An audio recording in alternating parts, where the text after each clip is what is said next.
Quand j'ai su que mes enfants sont décédés, la première chose qui m'est venue à l'esprit, c'est qu'il fallait que j'aille les bercer. Ça a-tu du bon sens? Ça a-tu pas de bon sens? Je sais pas. Je me suis mis en mode urgentologue, OK? J'ai dit, les filles, parce que j'étais avec mes amis de filles, ça criait, ça pleurait. Je me suis ressaisie, j'ai dit, oh, Olivier, Anne-Sophie ont besoin de moi. Il faut que j'aille les bercer. Puis après, mon cerveau s'est mis à s'imaginer toutes sortes d'affaires. Parce que là, je ne savais pas de quoi il était mort. On ne voulait pas me le dire. Après, j'ai demandé, est-ce que j'ai supplié plutôt le policier de me dire qu'est-ce qui était arrivé à mes enfants. On ne pouvait pas me le dire. Après, j'ai demandé, je veux savoir s'ils ont été drogués. Je veux savoir s'ils ont pris quelque... Tu sais, si on les a... je dis, est-ce qu'on les a noyés? Est-ce qu'il a donné un médicament? On ne me répondait pas.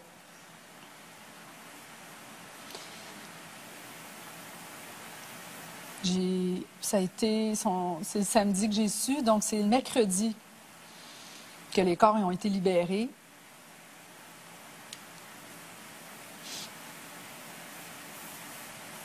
On m'avait demandé d'amener des vêtements à mes enfants. Puis j'ai dit, non, je veux que vous les mettiez sur la table et je veux voir qu'est-ce qui s'est passé à mes enfants. Parce que sur Internet, il y avait beaucoup de choses qui circulaient. Puis que tu veuilles ou pas, à un moment donné, tu fais, mon Dieu, c'est quoi la vérité, là?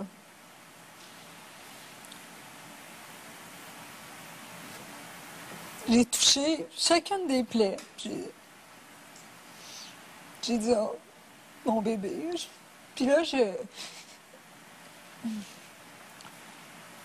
Puis après, la colère est venue... La colère est venue... Après, la culpabilité. Pourquoi? La culpabilité. Envers vous, pourquoi?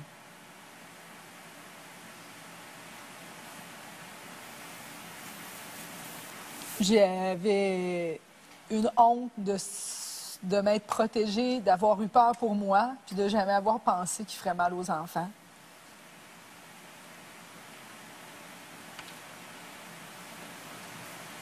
J'ai demandé pardon à mes enfants. Puis là, de savoir qu'ils sont morts tout seuls, dans la souffrance. Vous savez...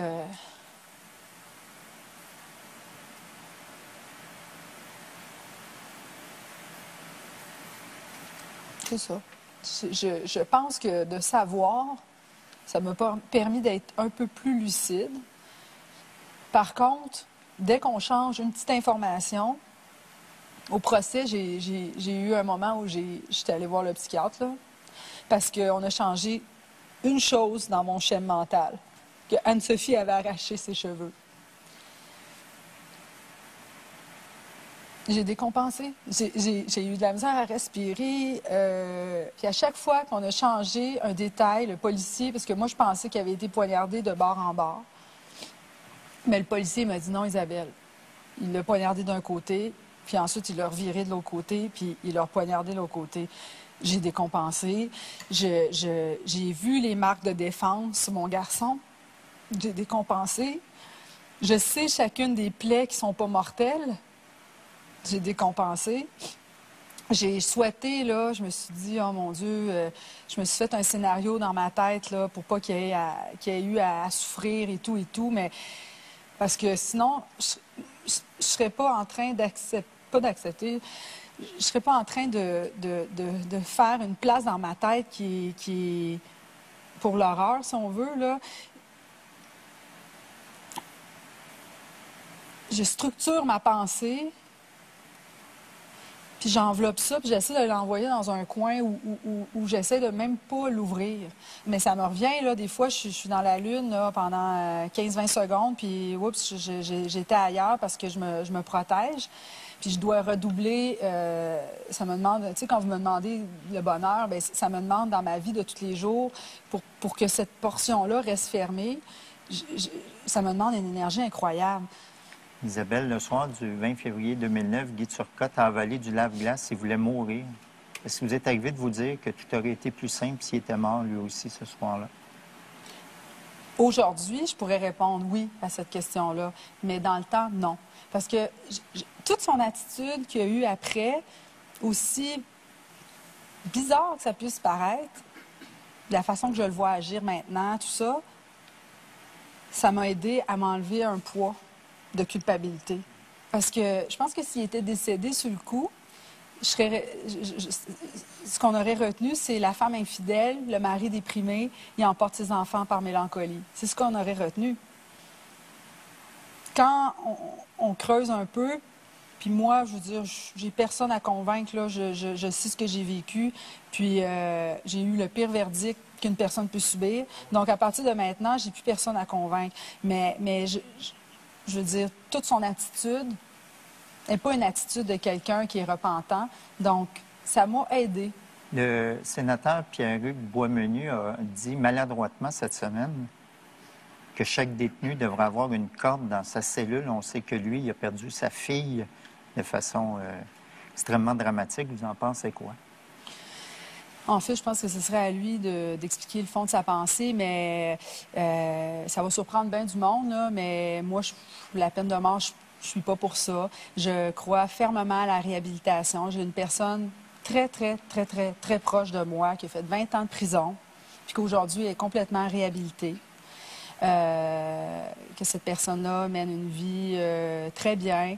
Donc, je pense que Guy Turcotte, même Guy Turcotte, peut être réhabilité. Par contre, c'est après avoir subi sa sanction. Puis, ce que je dis, c'est qu'il y a quelque chose qu'on oublie dans la balance. On réhabilite la personne qui a agressé, mais on ne réhabilite pas la victime. Et pour réhabiliter une victime, il faut la croire. Puis je pense qu'une sanction, c'est le début d'une guérison pour une victime. Donc, je pense qu'il y a un message très mauvais qu'on envoie que, bon, tu peux agresser un enfant, tu peux le brasser, tu vas obtenir 3 ans, 4 ans, 5 ans, 2 ans, là, la dame de Québec qui a fait, tu sais, je veux dire, c'est incroyable. Puis dans le cas de Guy Turcotte, tu peux martyriser tes enfants puis t'en sortir. Donc, je pense qu'il y a un travail à faire. Puis, mais présentement, les gens, ils se concentrent plus sur leur défense, sur l'appel, comment trouver une faille pour être excusé. Donc, pour moi, ça ne marche pas. Isabelle, depuis le décès de vos enfants, vous avez pensé au suicide, vous l'avez dit. Vous êtes urgentologue, votre travail est de sauver des vies. Comment vous arrivez à le faire, votre travail, alors que vous pensez parfois mettre fin à la vôtre? C'est un peu paradoxal, je le sais.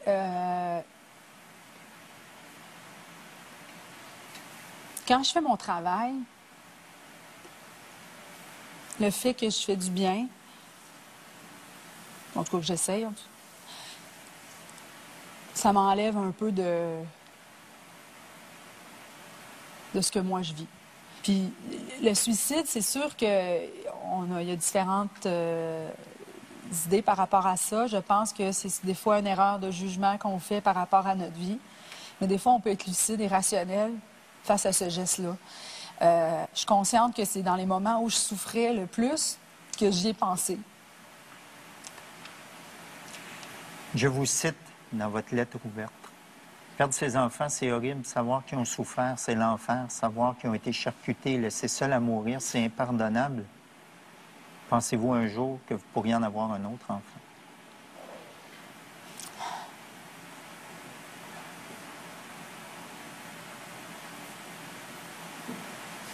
J'espère que oui. Mais j'attends 2 options. Il y a une option que j'attends depuis toujours, qui va se concrétiser. Il va juste falloir que je sois patiente, ce qui est la qualité qu'il faut que j'améliore. J'attends un enfant. J'ai appliqué pour être un parent à la DPJ. Puis c'est niaiseux, mais ça fait des années que j'avais cette idée-là. Puis il y a une place spéciale dans mon cœur, cet enfant-là. Puis, il me donne de l'espoir. Donc, la journée que cet enfant-là va venir dans mes bras, je vais lui redonner tout l'espoir qu'il me donne aujourd'hui. Et j'ai hâte que cet enfant-là vienne chez moi. L'autre chose, c'est que j'essaie, avec mon conjoint, par la fertilisation in vitro, d'avoir un autre enfant. C'est plus difficile, c'est un autre combat, mais... Encore de la patience. De la patience, oui, la patience. Mais je peux pas croire... Quand on est tout petit, on s'imagine notre vie plus tard. Puis moi, je l'imaginais avec des enfants. Puis maintenant que j'y ai goûté, je peux pas m'en passer. J'ai une petite carte pour vous. J'ai le goût d'aller vous la livrer. Oui, merci. Est-ce que vous pouvez nous la lire? Si je ne trouve pas les mots pour décrire toute l'indignation que votre histoire m'inspire, voici ceux qui me viennent en pensant à vous. Compassion, réconfort, force, solidarité, affection. Merci. Merci beaucoup, Isabelle. Bon retour chez vous. Merci.